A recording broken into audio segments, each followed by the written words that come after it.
como deve aparecer a ordem de consumo dos serviços de telecomunicações na fatura? E pense serviços muito mais voltado à parte de, vamos dizer assim, de voz. E como é que eu posso te detalhar o seguinte?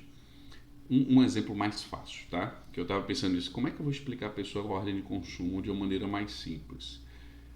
Para uma pessoa que utiliza Excel, vai ser mais fácil entender. Se você não utiliza Excel, vai ser mais difícil. Então, quem utiliza uma planilha, um Excel, e aí depois eu te explico como é que faz em papel.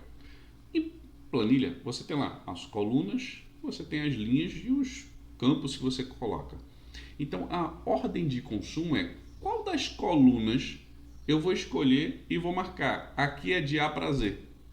Ou seja, ou de Z para A. Eu vou ter uma ordem de ver as informações. Essa é a ideia.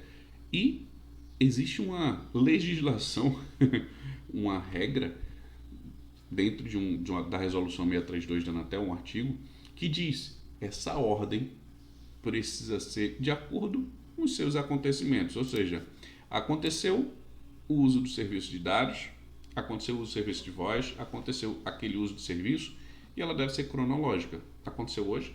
Ok. O de amanhã vai estar depois do de hoje. O de ontem vai estar antes do de hoje. Então, essa é a ordem natural da fatura, com base na data de utilização do serviço. Pode ser que até seja dividido pelo tipo de serviço. Na maioria dos casos é. Então, você vai ter lá serviços de voz, tem isso. Serviços de dados, tem isso. Até serviço de voz local, serviço de voz interurbano. Pode ter diversas subdivisões. Mas a ordem que você vai ver, normalmente de cima para baixo, vai ser cronológica. Então, foi dia 1, dia 2, dia 3, ou horário, 11 horas, 12 horas, 13 horas, e por aí vai. Só para você entender como é que essa ordem deve fluir em uma fatura.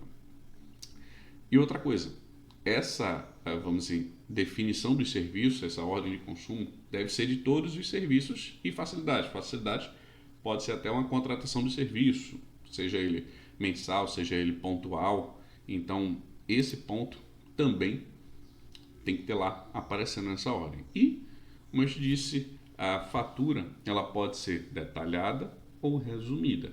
Se a sua fatura for resumida, ela vai ter aquela informação de data, porém pode ser até em alguns casos que nem apareça a data. Por quê? Porque a sua fatura, o seu documento de cobrança está resumido. Data que eu digo assim, não vai ter tantas informações, mas a detalhada, com certeza você vai ver muito mais dados, muito mais informações para você entender o que é que está sendo utilizado, o que é que não está sendo utilizado e como é esse fluxo. Então, a questão de conceito de como deve aparecer as informações é dessa maneira. Então, exemplo, o que é que a gente já visualiza, vamos dizer assim. Estava fazendo uma ligação, a ligação caiu, tive que fazer outra chamada. Lá deve aparecer quanto tempo durou, e aí você sabe quando terminou e se iniciou outra, quando é que ela iniciou. E você consegue avaliar esses pontos. Se existir alguma cobrança, por exemplo, indevida, você consegue saber o tempo de duração da chamada, qual foi o custo daquela duração. Então, nessa, lógico, fatura detalhada, você consegue ver esses pontos. E a ordem de uso deve ser essa para facilitar essa visualização. E até se você pensar em serviços, por exemplo, como PABX, ou linhas de Digitron, em serviços até de VoIP, em que tem a parte de ligações, até VoIP utiliza esse fluxo, tá? Não que ele seja obrigado, mas ele tem esse mesmo tipo de relatório. E você consegue saber, até, por exemplo, na telefonia fixa, vejo ainda isso nos clientes, que eu consigo saber, ele recebeu 2 ligações ao mesmo tempo? Ele recebeu 3 ligações ao mesmo tempo? Como é que foi isso?